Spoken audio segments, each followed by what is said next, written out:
ನೋಡಿ, ಭಿನ್ನ ರಾಶಿಗಳು ಸಂಕಲನ, ವ್ಯವಕಲನ, ಗುಣಾಕಾರ, ಭಾಗಾಕಾರ ಎಲ್ಲ ಕ್ರಿಯೆಗಳನ್ನು ಒಮ್ಮೆ ಕಲಿಬೇಕು. 6.14 ಭಾಗಿಲೆ 5 2 ಆಮೇಲೆ 5 2 ಗುಂಡ್ಲೆ 10 12 ಆಮೇಲೆ ಪ್ಲಸ್ 3.14.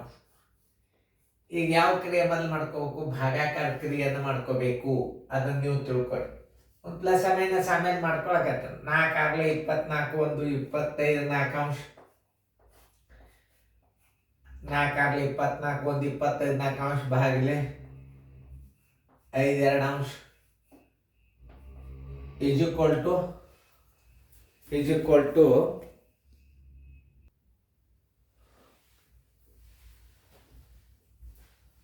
ಈ ಭಾಗಾಕಾರ ಕ್ರಿಯೆದಾಗ ನಾವು ಕನಿಷ್ಠ ರೂಪಕ್ಕೆ ತಲೆಗೆ ಬರೋದಿಲ್ಲ. 25 4 ಗುಣಾಕಾರ ಚಿಹ್ನೆ ಹಾಕಬೇಕು. ಇದು ಭಾಜಕವನ್ನು ಗುಣಕ ವಿಲೋಮ ಮಾಡ್ಕೋಬೇಕು. ಗುಣಕ ವಿಲೋಮ ಅಂದ್ರೆ ಮ್ಯಾಲೆ 2 ತಳಗ 5. ನೋಡಿ, 2 ಒಂದಲೇ 2 2 5 ಒಂದಲೇ 5 5 ಬರೋಬ್ಬರಿ ಎಷ್ಟು ಬಂತು? ಇದ್ರ ಉತ್ತರ 5 2 ಬಂತು. ಇದ್ರ ಉತ್ತರವನ್ನು ಎಲ್ಲಿ ಹಚ್ಬೇಕಪ್ಪ ಅಂದ್ರೆ ಈ ಗುಣಾಕಾರ ಮುಂದೆ ಹಚ್ಬೇಕು.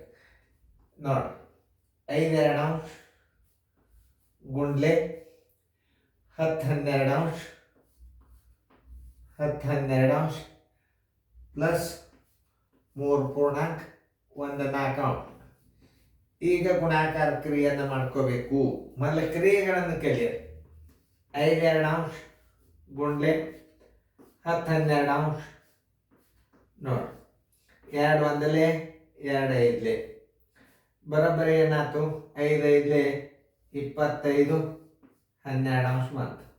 ಈಸ್ ಈಕ್ವಲ್ ಟು 12 2 24 1 ಉಳಿತು 1 12. ಮುಂದೆ ಏನದ? ಪ್ಲಸ್ ಅದ. ಅದನ್ನು ಹೆಂಗಸ್ತದ ನೋಡಿ. 2.12 1 is equal to plus 3.14.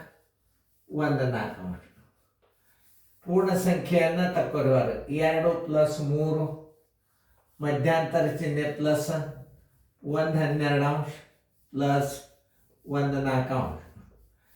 3 2 5 plus ಇದರ ಲಾಸ 12 ಆಗ್ತದೆ. ಯಾಕಂತಂದ್ರೆ 12 4 12ಕ್ಕೆ 4ರಲ್ಲೇ ಭಾಗ ಹೋಗ್ತಿತ್ತಂದ್ರೆ ದೊಡ್ಡ ಅಂಕಿನೇ ಲಾಸ ಆಗ್ತದೆ. ಅದನ್ನು ನೀವು ತಿಳ್ಕೊಬೇಕು. 12 ಒಂದಲೇ 4 3 1 ಒಂದಲೇ 1 ಪ್ಲಸ್ 3 ಒಂದಲೇ 3 ಬರೋಬ್ಬರಿ 3 1 4 12 4 ಒಂದಲೇ 4 3 ಬರೋಬ್ಬರಿ ಎಷ್ಟಾಯ್ತು?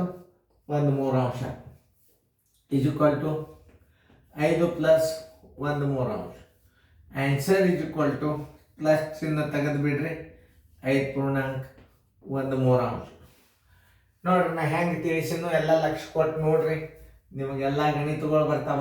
ಬರೀ ಅದಕ್ಕೊಂದು ಒಂದು ಗುಣಾಕಾರ ಬಂದ್ರಲ್ಲ, ಎಲ್ಲ ಕ್ರಿಯೆಗಳು ಬರೋದ್ರಿಂದ ಮುಂದೆ ನೀವೇನು ಬರ್ತದೆ ಅಂದ್ರೆ ಸಿಂಪ್ಲಿಫಿಕೇಶನ್ಗಳು ತಾವೇ ಬರ್ತಾವೆ. ಈ ಗಣಿತ ಕಲ್ತ್ರೆ ಸಿಂಪ್ಲಿಫಿಕೇಶನ್ ಬರ್ತಾವೆ. ಈ ಗಣಿತ ಮೇಲೆ ಕಲಿ. ಈ ಗಣಿತದಾಗ ಏನೇನು ಕಲಿತೀರಿ ಅಂದ್ರೆ ನೀವು ಗುಣಾಕಾರ ಕಲಿತೀರಿ, ಮೈನಸ್ ಕಲಿತೀರಿ, ಪ್ಲಸ್ ಕಲಿತೀರಿ, ಆಮೇಲೆ ಭಾಗಿಲೆ ಕಲಿತೀರಿ, ಆಮೇಲೆ ಯಾವ ಮೊದಲು ಕ್ರಿಯೆ ಮಾಡಬೇಕು ಅನ್ನೋದು ಕಲಿತೀರಿ, ಆಮೇಲೆ ಸರಳೀಕರಣ ತಾನೇ ಕೌಶ ಆವರಣ ಮೊದಲು ಇದು ಬೇಸಿಕ್. ಇದನ್ನು ಕಲ್ತ್ರಿ ಅಂತಂದ್ರೆ ನಿಮಗೆ ಸರಳೀಕರಣ ಲೆಕ್ಕಗಳು ಸರಳ ಮಾಡ್ಲಿಕ್ಕೆ ಬರ್ತಾವೆ. ಮೊದಲು ಇದನ್ನು ಕಲಿಬೇಕು ನೀವು. ಆಮೇಲೆ ಒಮ್ಮೆ ಸರಳೀಕರಣಕ್ಕೆ ಹೋಗಬಾರ್ದು. ಮೊದಲು ಬೇಸಿಕ್ಕನ್ನು ಕಲಿಬೇಕು ನೀವು. ಬೇಸಿಕ್ ಕಲ್ತ್ರೆ ಮುಂದೆ ಲೆಕ್ಕಗಳು ತಾವೇ ಬರ್ತಾವೆ.